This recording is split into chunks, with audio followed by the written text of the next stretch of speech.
Hello, career TV में आप सभी लोगों का स्वागत है। जैसा कि इस समय हम प्रैक्टिस सेट हल कर रहे हैं। आज की जो हमारी प्रैक्टिस सेट है वो प्रैक्टिस सेट नंबर 8। कौन सा है? प्रैक्टिस सेट नंबर 8 आज हम हल करेंगे। तो आइए देखते हैं। पहला प्रश्न है यहाँ पे, सूर्योदय का संधि विच्छेद क्या है? तो देखिए क्या है। सूर्यो धन दय, सूर्य धन उदय की सूर्य धन उदय की सूर्य धन उदय। क्या होगा इसमें से? हमारा बी नंबर ऑप्शन सही है।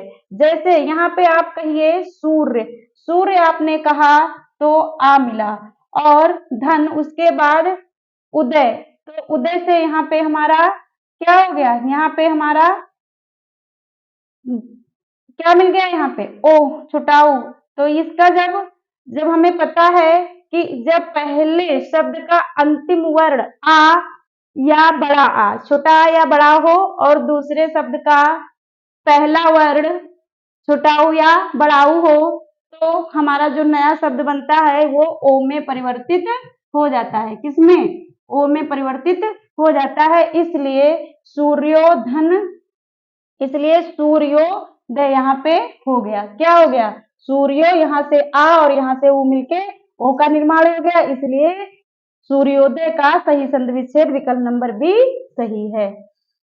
अगला हमारा है व्यर्थ। व्यर्थ का संधि विच्छेद क्या है? तो देखिए, वे धन अर्थ की वा धन अर्थ की वी धन अर्थ की वे धन अर्थ। तो यहाँ पे आपका हो जाएगा वी धन अर्थ। यहाँ पे विकल्प सी आपका सही है।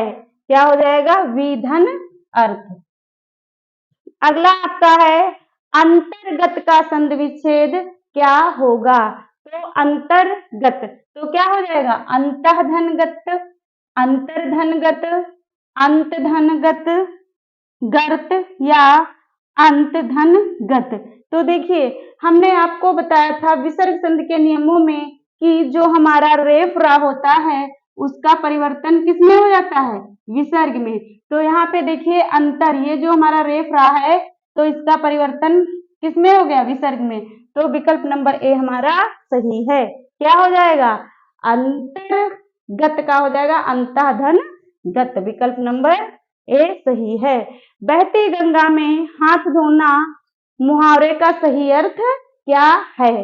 तो देखिए, चातुर्य वृत्ति से काम निकालना, अपना काम निकालना, पुण्य का कार्य कराना या अवसर का लाभ उठाना।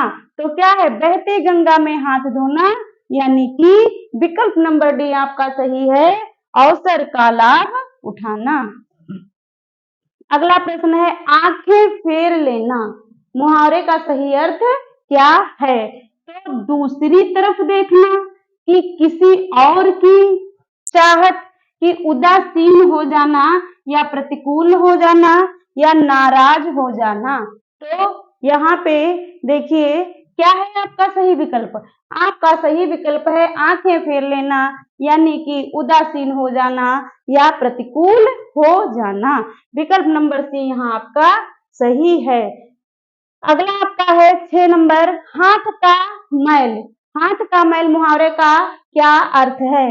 तो तुच्छ वस्तु, कीमती वस्तु, महंगी वस्तु या भारी वस्तु। तो हाथ का मैल यानी कि तुच्छ वस्तु। विकल्प नंबर ए आपका सही है।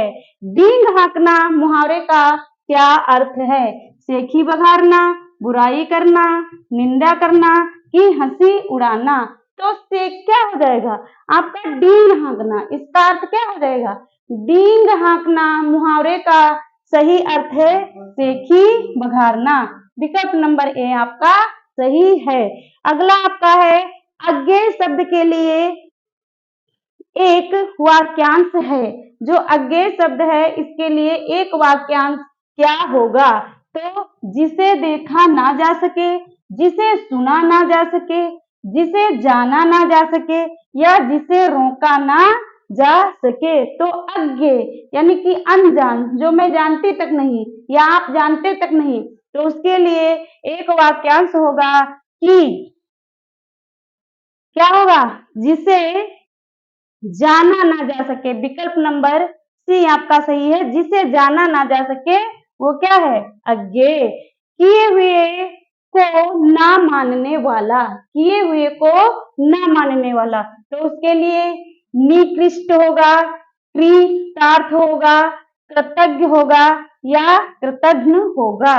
तो किए हुए उपकार को ना मानने वाला होता है कृतज्ञ। तो यहाँ पे उपकार को मानने वाला कृतज्ञ होता है और ना मानने वाला क्या होता है, कृतघ्न। तो किए हुए उपकार को ना मानने वाला, ना मानने वाला हो जाएगा कृतघ्न। विकल्प नंबर डी आपका सही है।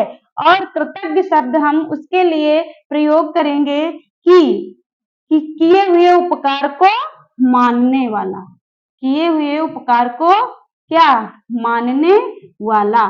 वे इसके लिए हम जो है एक शब्द प्रयुक्त करेंगे कृतज्ञ, और किए हुए उपकार को ना मानने वाला वो कहलाएगा कृतघ्न। क्या कहलाएगा, कृतघ्न। तो यहाँ पे विकल्प नंबर डी आपका सही है। जिसे सबने पहले गिनना उचित हो, जिसे सबसे पहले गिनना उचित हो, तो क्या हो जाएगा, अग्रगण्य की अगण्य या अनगिनत या अगणित। तो जिसे सबसे पहले गिनना उचित हो तो वो क्या हो जाएगा, अग्र माने आगे और गण्य माने गिनना। तो उसके लिए जिसे सबसे पहले गिनना उचित हो, विकल्प नंबर ए हमारा सही है, अग्रगण्य। निम्न में से कौन सा शब्द पुल्लिंग है, ऐसा शब्द जो पुल्लिंग है। तो देखिए, इच्छा प्रकट होती है, राष्ट्र रक्षा की जाती है, योग्यता भी होती है। तो यहाँ पे पुल्लिंग शब्द है राष्ट्र। पुल्लिंग शब्द क्या हो जाएगा, राष्ट्र। विकल्प नंबर बी आपका सही है। निम्नलिखित शब्दों में से स्त्रीलिंग शब्द को पहचानिए। यहाँ पे स्त्रीलिंग शब्द को हमें क्या करना है, पहचानना है। तो संसार की, गौरव की, समुदाय की, अश्विनी, स्त्रीलिंग। तो समुदाय होता है, गौरव भी होता है, जैसे राष्ट्र का गौरव, संसार भी होता है, लेकिन अश्विनी जो विकल्प नंबर डी है ये स्त्रीलिंग शब्द है। यहाँ पे तपस्वी का स्त्रीलिंग रूप होगा, तपस्वी का स्त्रीलिंग रूप क्या होगा, तो तपस्वी यानी कि पुल्लिंग शब्द है, तो स्त्रीलिंग हमारा क्या हो जाएगा, तपस्विनी की तपसी या तापसी या तपस्या। तो क्या हो जाएगा, विकल्प नंबर ए हमारा सही है, तपस्विनी। चांद का टुकड़ा होना, सुंदर होना, कि शीतल होना, कि पत्थर दिल होना या कुरूप होना। तो चांद का टुकड़ा होना यानी कि शीतल होना, विकल्प नंबर बी हमारा सही है। देखिए प्रश्न नंबर 15 है, कान खड़े होना। क्या है, कान खड़े होना। तो अनुभवी होना, कि मूर्ख बनना, कि सतर्क हो जाना या इनमें से कोई नहीं। कान खड़े होना क्या, बताइए, कान खड़े होना यानी अनुभवी होना या मूर्ख बनना या सतर्क हो जाना। क्या है, कान खड़े होने का सही अर्थ है सतर्क हो जाना। विकल्प नंबर सी आपका सही है। आइए अगला प्रश्न देखते हैं। आसमान टूट पड़ना, मुहावरे का सही अर्थ क्या है। तो देखिए, क्रोध आना, कि मुसीबत आना या लॉटरी लगना या ध्वस्त हो जाना। तो आसमान टूट पड़ना मुहावरे का सही अर्थ जो है वो है ध्वस्त हो जाना। विकल्प नंबर डी आपका सही है। निम्नलिखित में से कौन सा चंद्रमा का पर्यायवाची शब्द नहीं है, चंद्रमा का पर्यायवाची शब्द नहीं है, ये हमें यहाँ पे देखना है। तो कलाधर, कि रजनीश या मयंक या बिहग। चंद्रमा का पर्यायवाची यहाँ पे कौन सा शब्द नहीं है, तो बताइए कौन सा शब्द नहीं है। मयंक नहीं है, कि बिहग नहीं है, कि रजनीश नहीं है या कलाधर नहीं है। तो यहाँ पे विकल्प नंबर ए आपका सही हो जाएगा। निम्नलिखित में से कौन सा कमल का पर्यायवाची शब्द नहीं है। इस चीज को हम जरूर देखेंगे कि प्रश्न पूछ क्या रहा है कि नहीं है। तो देखिए कमल का पर्यायवाची शब्द इसमें से कौन सा नहीं है, तो अरुण, सरोरुह, उत्पल या कोवलय। तो क्या है यहाँ पे कमल का पर्यायवाची शब्द अरुण नहीं है। विकल्प नंबर ए आपका सही है। निम्नलिखित में से अशुद्ध वाक्य को चुनना है। इस प्रश्न में अशुद्ध वाक्य को हमें चुनना है। तो देखिए वहां बहुत से पशु और पक्षी उड़ते और चरते हुए दिखाई दिए। यहाँ देखिए देश भर में यह बात फैल गई। यहाँ पे ये छूट गया है आपका, क्या होगा, फैल गई। दिख रहा है सही से, फैल गई। बाघ और बकरी एक घाट पर पानी पीते हैं। अगला, न जाने कितने जीव पैदा होते हैं। तो इन तीनों विकल्पों में तो हमें वाक्य सही लग रहा है और दिए हुए शब्द भी व्याकरण की दृष्टि से वर्तनीय भी सही व शुद्ध हैं। ये आपका हमको निकालना है अशुद्ध वाक्य। कौन सा वाक्य, अशुद्ध। तो अशुद्ध वाक्य आपका विकल्प नंबर ए हो जाएगा। वहां बहुत से पशु और पक्षी उड़ते हैं, फिर यहाँ पे लगा दिया और चरते हुए दिखाई दिए। तो यहाँ पे क्या है, विकल्प नंबर ए आपका अशुद्ध है। यहाँ पे वाक्य शुद्ध, हमको शुद्ध वाक्य क्या करना है, चुनना है। आइए देखते हैं। मोहन और गीता गाती हैं, तो गलत है। गीता और मोहन गा रहा है, ये भी गलत है। मोहन और गीता गा रहे हैं, ये कुछ सही लग रहा है, लेकिन अगला भी हम चेक कर लेते हैं। मोहन और गीता गा रही हैं, ये भी गलत है। तो यहाँ पे शुद्ध वाक्य हमको चुनना है। तो शुद्ध वाक्य मोहन और गीता गा रहे हैं। अगला देखिए, साकेत रचना किसकी है। साकेत रचना को किस लेखक ने या किस कवि के द्वारा लिखी गई है। तो देखिए मैथिली शरण गुप्त जी की, अवध्या सिंह उपाध्याय हरिऔध जी की, बिहारी या जायसी। तो देखिए साकेत जो रचना है वो तो लिखा है मैथिली शरण गुप्त ने। किसने लिखा है, मैथिली शरण गुप्त ने। और इनकी एक और बहुत मोस्ट रचना है भारत भारती। क्या है, भारत भारती। ये भी रचना इनकी बहुत मोस्ट है, भारत भारती, मैथिली शरण गुप्त की। अवध्या सिंह उपाध्याय हरिऔध की एक बहुत मोस्ट रचना है रस कलश। कौन सी है, रस कलश। अवध्या सिंह उपाध्याय की रचना है रस कलश। और बिहारी की तो एक बहुत ही मोस्ट रचना है, उसका नाम ही है क्या, बिहारी। क्या नाम है इसका, बिहारी सत सई। क्या नाम है, बिहारी सत सई। फिर जायसी, जायसी ने भी बहुत सारी रचनाएं की, जैसे क्या, पद्मावत। कौन सी, पद्मावत। और इनकी रचना है अखरावट। पद्मावत, अखरावट और आखिरी कलाम। आखिरी कलाम, ये रचना जो है ये किसकी है, जायसी की। आखिरी कलाम, ये रचनाएं किसकी हैं, जायसी की। तो यहाँ पे हमारा साकेत रचना जो है मैथिली शरण गुप्त की है। अभी लीजिए, इससे पहले अभी मैंने आपको बिहारी की रचना बताई थी, वही प्रश्न आपको मिल गया। अब तो आप आसानी से ढूंढ लेंगे बिहारी सतसई किसकी रचना है, तुलसी की, घनानंद की, सेनापति की, बिहारी की। तो विकल्प नंबर डी हमारा यहाँ पे सही हो जाएगा। बिहारी सतसई रचना किसकी है, बिहारी की है। तुलसी और घनानंद सेनापति हैं, प्राकृतिक वर्णन के लिए जाने जाते हैं। और घनानंद सुजान सागर। घनानंद ने क्या लिखा, इनकी एक रचना है सुजान सागर। इनकी एक रचना का नाम क्या है, सुजान सागर। इनकी एक रचना है जिसका नाम है सुजान सागर। और तुलसी की तो बहुत ही मोस्ट रचना है, कौन सी, राम महाकाव्य रामचरित मानस। ये तुलसीदास जी ने लिखा रामचरित मानस किसने लिखा है? तुलसीदास जी ने। ये इनका महाकाव्य है। और तुलसीदास जी ने 12 ग्रंथ लिखे हैं, जिनमें से 6 हमारे लघु ग्रंथ हैं और 6 महाकाव्य हैं।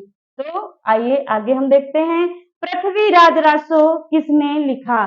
तो पृथ्वीराज रासो ये रचना जो है चंद्रबरदाई की है। विकल्प नंबर सी यहाँ पे आपका सही है। अभी हमने बताया सेनापति प्राकृतिक वर्णन के लिए जाने जाते हैं। घनानंद ने सुजान सागर लिखा और भूषण ने क्या लिखा?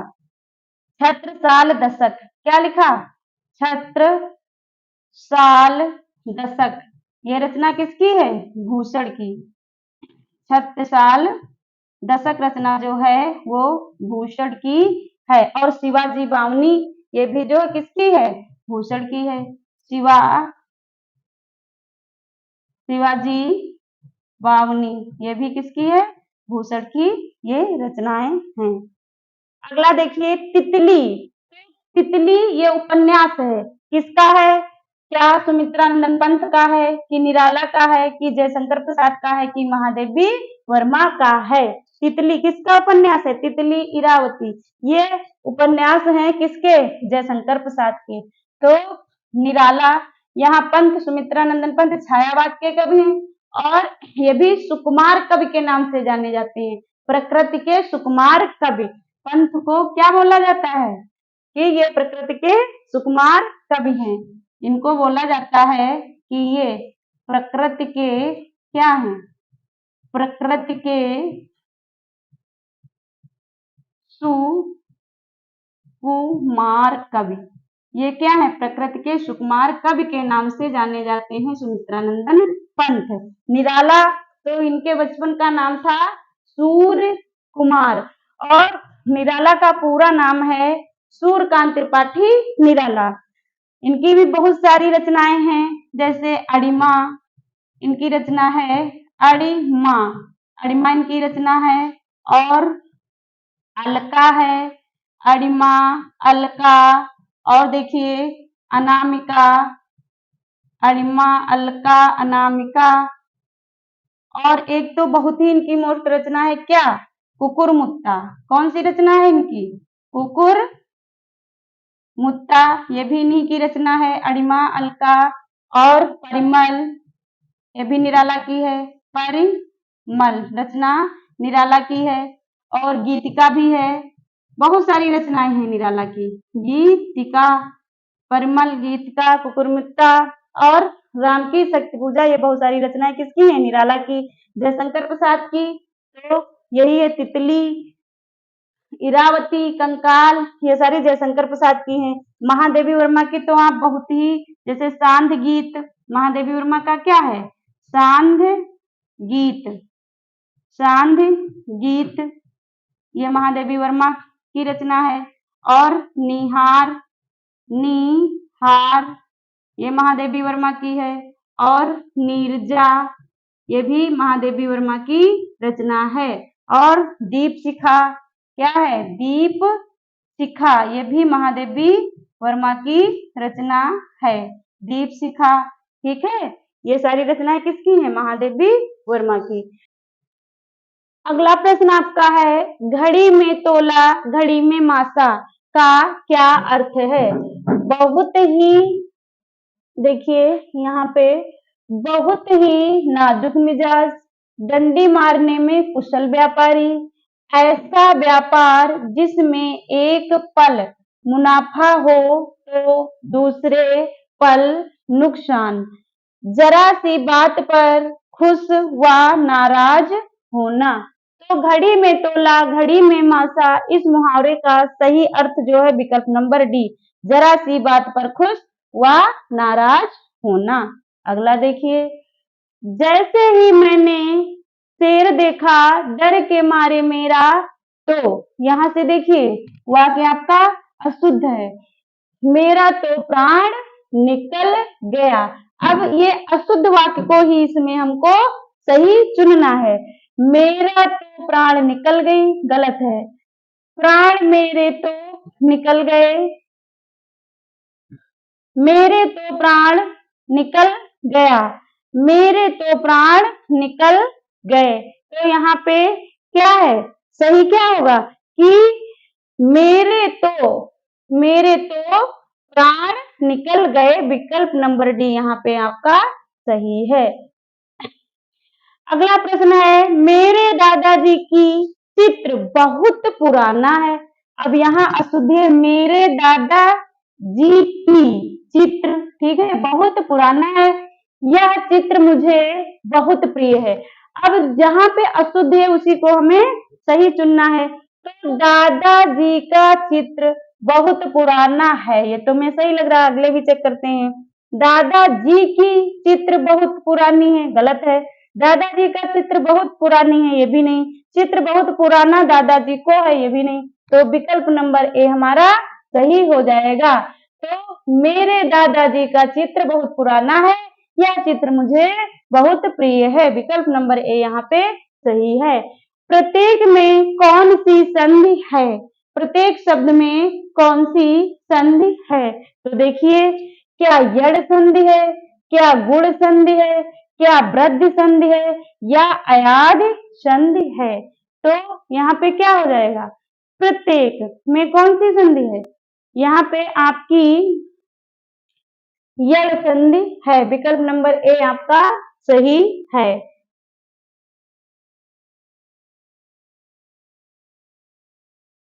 अगला देखिए, निम्न में से किस में व्यंजन संधि नहीं है?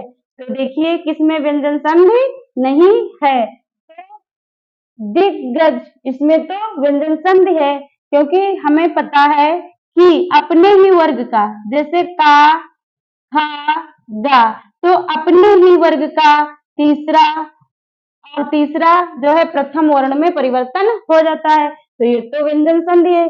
ये निर्विकार, ये अहंकार, यह संसार, इसमें थोड़ा सा हम परिवर्तन करेंगे प्रश्न में कि निम्न में से किसमें व्यंजन संधि नहीं है? तो नहीं, यहाँ पे इसको आप जो है यहाँ पे इसको कट करिए, ये प्रश्न बनाइए कि निम्न में से किस में व्यंजन संधि है। देखिए, यहाँ पे ये निर्विकार, ये हमारा रेप वाला रहा है, तो इसका क्या हो जाएगा, इसका विसर्ग हो जाएगा। ये विसर्ग संधि है, ये भी विसर्ग संधि है, और ये भी विसर्ग संधि है। ये अहम धन कार हो जाएगा, ये सम धनसार हो जाएगा।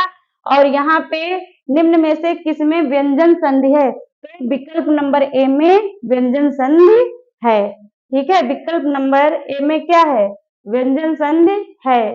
तो ये हमारा यहाँ पे सही हो जाएगा। देखिए, अगला देखिए, निम्न विकल्पों में पुल्लिंग शब्द कौन सा है? तो देखिए, पुल्लिंग शब्द कौन सा है, चील की पक्षी या कुर्सी या राशि? तो राशि देखी जाती है, और चील जो है क्या है, बाज, चील, और पक्षी भी उड़ते हैं, बस पक्षी, तो पक्षी में तो बहुत कुछ आ जाएगा, जैसे पक्षियों में गिद्ध भी है, और हमारा गिद्ध हो जाएगा पक्षी के अंतर्गत, और क्या हो जाएगा, उल्लू भी हो जाएगा। तो पूछ रहा है हमारा पुल्लिंग शब्द, तो यहाँ पक्षी ही क्या हो जाएगा, पुल्लिंग शब्द है। स्त्रीलिंग शब्द होते हैं, तो यहाँ पे हमको देखना है कि किसके नाम स्त्रीलिंग होते हैं। तो देखिए, वृक्षों के नाम स्त्रीलिंग होते हैं, कि नक्षत्रों के नाम, या देशों के नाम होते हैं, या पर्वतों के नाम स्त्रीलिंग होते हैं? तो यहाँ पे हो जाएगा कि वृक्षों के नाम हमेशा स्त्रीलिंग होते हैं, विकल्प नंबर ए आपका सही है। पूर्णिमा शब्द का विपरीतार्थक शब्द होगा, क्या होगा, क्या विभावरी होगा, निशीथ होगा, अमावस्या होगा, या कालिमा होगा? तो विभावरी मिस होता है रात, क्या होता है, विभावरी मिस होता है क्या, रात होता है।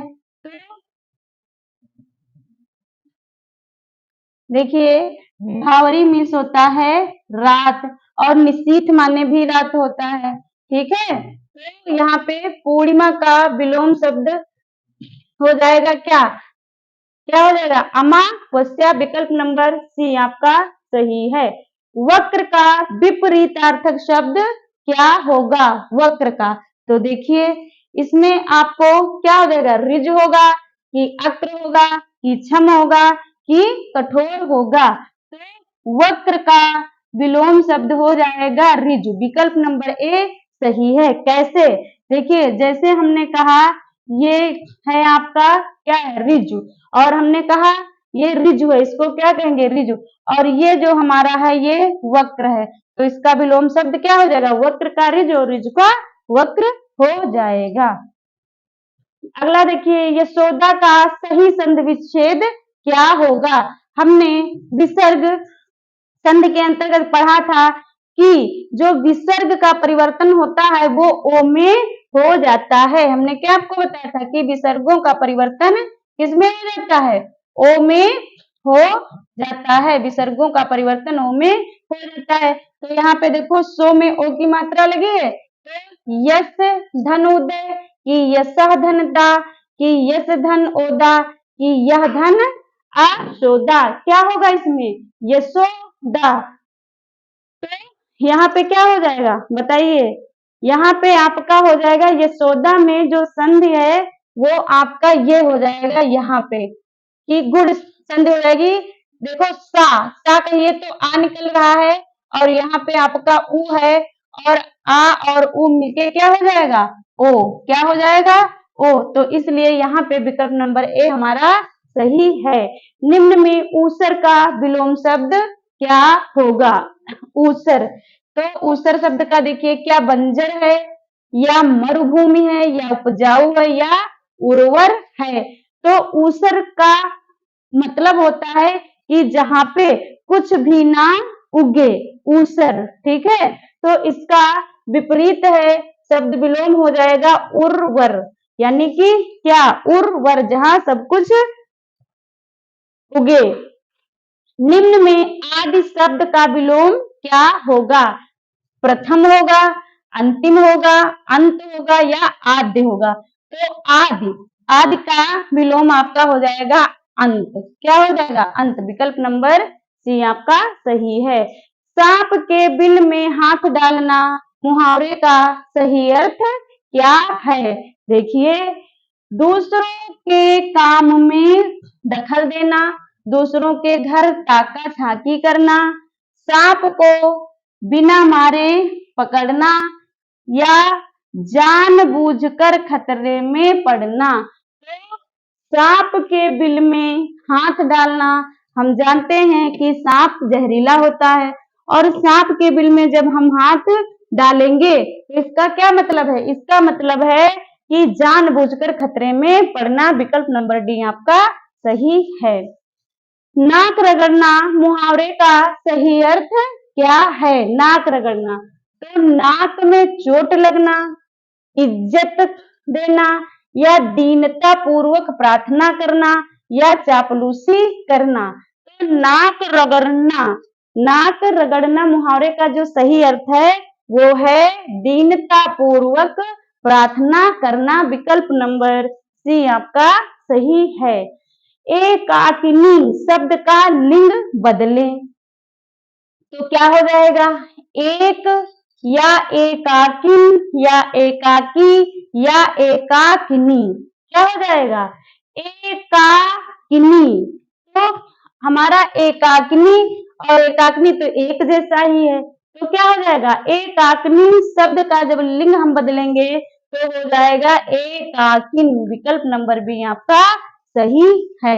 अगला देखें, अगला हमारा है निम्न शब्दों में पुल्लिंग शब्द कौन सा है? निम्न शब्दों में पुल्लिंग शब्द कौन सा है? क्या जाति है, क्या विधि है, या राशि है, या शशि है? तो पुल्लिंग शब्द हमें इसमें चुनना है। तो जाति पुल्लिंग है, विधि पुल्लिंग है, कि राशि पुल्लिंग है, या शशि पुल्लिंग है? तो पुल्लिंग शब्द जो है हमारा विधि है। विकल्प नंबर बी सही है। अब देखिए 41 से 45 तक जो हमारे प्रश्न दिए हुए हैं, तो उनमें रिक्त स्थानों की पूर्ति करना है। जैसे देखिए, रवि अनाथ था लेकिन मेहलोत्रा परिवार ने गोद लेकर उसे बना दिया। तो यानी कि अनाथ शब्द का हमें विपरीत निकालना है। तो अनाथ का विपरीत क्या होगा? बेघर या असभ्य या सनाथ या नाथ। तो क्या हो जाएगा? हमारा विकल्प नंबर सी सही हो जाएगा। अनाथ का विलोम शब्द क्या होगा? सनाथ हो जाएगा। हमारा जो है यहाँ पे वाक्य भी पूरा हो रहा है, अर्थ भी सही निकल रहा है कि रवि अनाथ था लेकिन मेहलोत्रा परिवार ने गोद लेकर उसे सनाथ बना दिया। अगला प्रश्न है, यह सब तो प्राची की इच्छा पर निर्भर है। तो प्राची की इच्छा, तो इच्छा का हमको यहाँ पे निकालना है विपरीत। तो अनिच्छा या इच्छा या ईर्षा या लिप्सा। तो यहाँ पे क्या हो जाएगा? इच्छा का विलोम क्या हो जाएगा? अनिच्छा। यह सब तो प्राची की इच्छा या अनिच्छा पे, इच्छा अनिच्छा पे क्या है? निर्भर है। अगला प्रश्न आपका है, प्रभु का अवलंब दुर्लभ मनुष्य को भी बना देता है। प्रभु का अवलंब माने सहारा, दुर्लभ मनुष्य को भी क्या बना देता है? तो यहाँ पे हम निकालेंगे किसका? देखिए, यहाँ पे हमको निकालना है दुर्बल का विलोम शब्द निकालना है। तो क्या हो जाएगा? क्या प्रबल हो जाएगा, निर्बल हो जाएगा, विबल हो जाएगा या सबल हो जाएगा? तो दुर्बल का विलोम हो जाएगा क्या? सबल। क्या हो जाएगा? सबल। अब देखिएगा कि प्रभु का अवलंबन में सहारा दुर्लभ मनुष्य को भी सबल बना देता है, इसलिए विकल्प नंबर डी यहाँ पे क्या है? सही है। अगला देखिए, सूरदास जी सगुण, कौन सा? सगुण शाखा के कवि थे परंतु कबीर जी शाखा के कवि थे। अब सगुण का विलोम हमें निकालना है कि सूरदास जी जो थे सगुण शाखा के कवि थे, परंतु कबीर दास जी किसके थे? अगुण के थे, निर्गुण के थे, निगुण के थे या विगुण के थे? तो निर्गुण के थे। ये हमारा वाक्य पूरा हो रहा है। सगुण का विलोम या विपरीतार्थक शब्द जो है निर्गुण होगा। आगे देखिए, ईश्वर सत्य है परंतु जगत मिथ्या। ये तो आपने कहावत सुनी ही है। क्या जगत क्या है? सत्य है, झूठा है, मिथ्या है, शाश्वत है। तो ईश्वर सत्य है परंतु जगत क्या है? जगत क्या है? जगत है मिथ्या।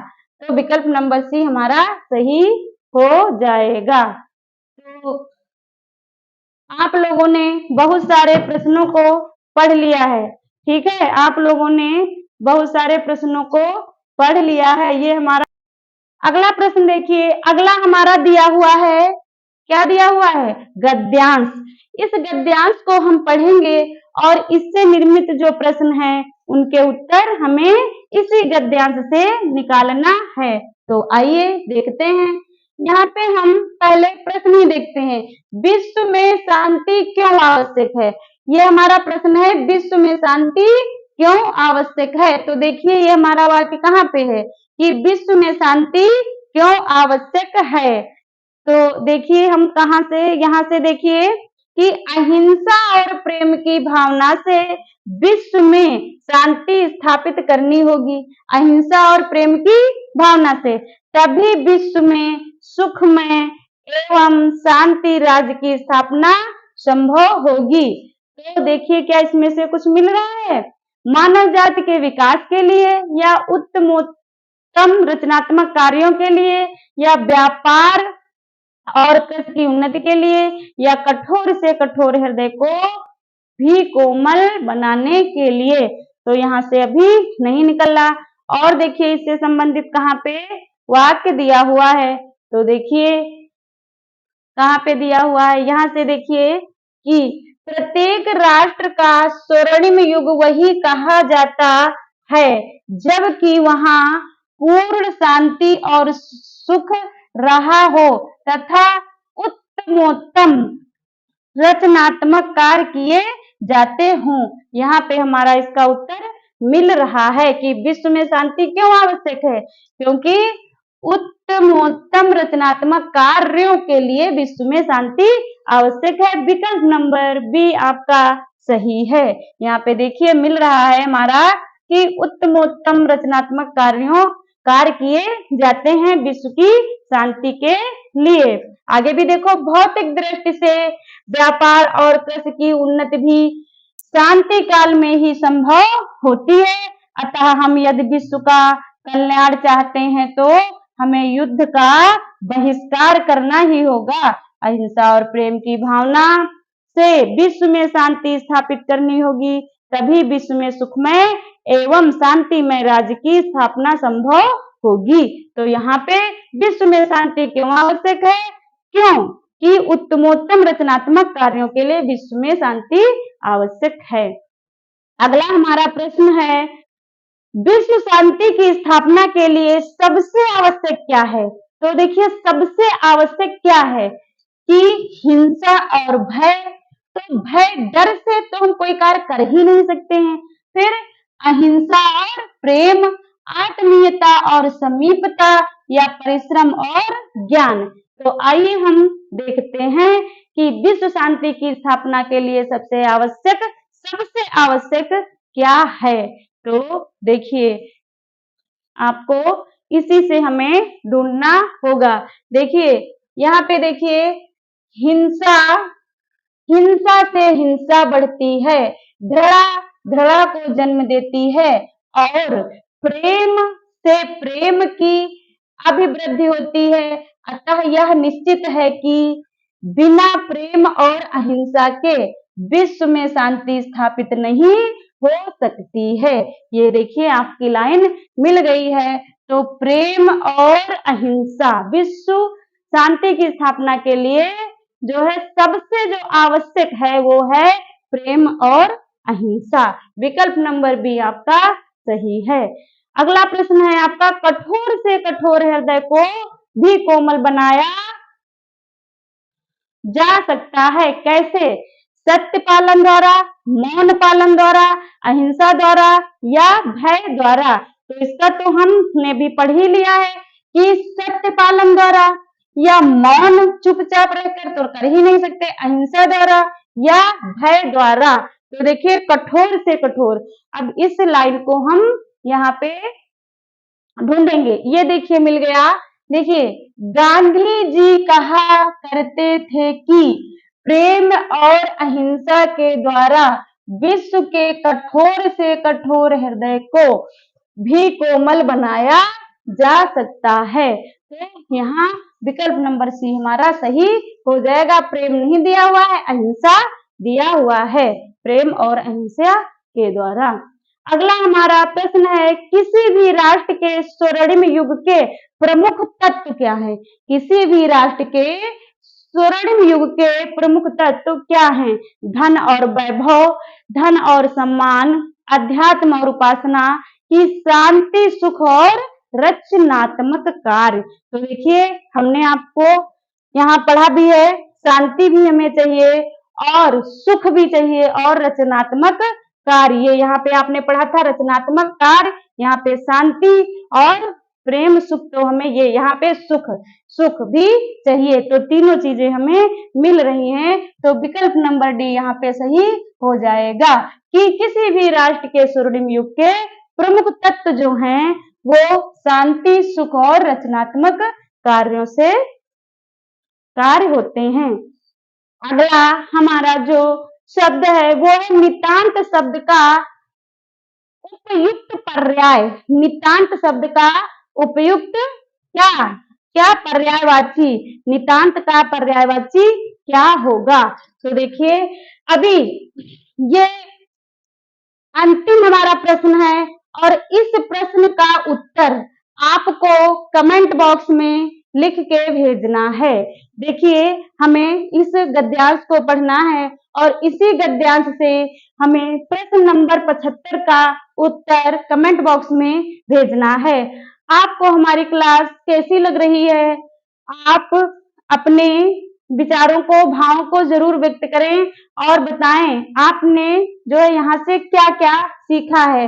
अगला जो हमारा नया रहेगा इस समय प्रैक्टिस सेट, वो भी जितने भी हमारे पेट में जितने भी शीर्षक लगे हैं सभी से मिला जुला होगा। तो आगे की क्लास कंटिन्यू प्रैक्टिस सेट हमारी चलती रहेगी। जय हिंद, जय भारत।